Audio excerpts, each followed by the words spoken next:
একটি বনে টুনি তার দুই বন্ধু বানর ও পায়রা বাস করত। তাদের তিনজনের মধ্যে খুব ভালো বন্ধুত্ব ছিল।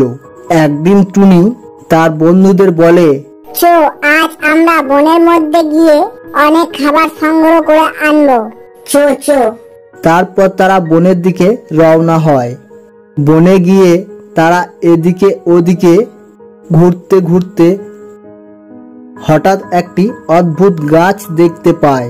তখন টুনি বলে, ওই দেখ, গাছটির মধ্যে একটি দরজা রয়েছে। ওই দরজার মধ্যে ঢুকে দেখি ভেতরে কি রয়েছে।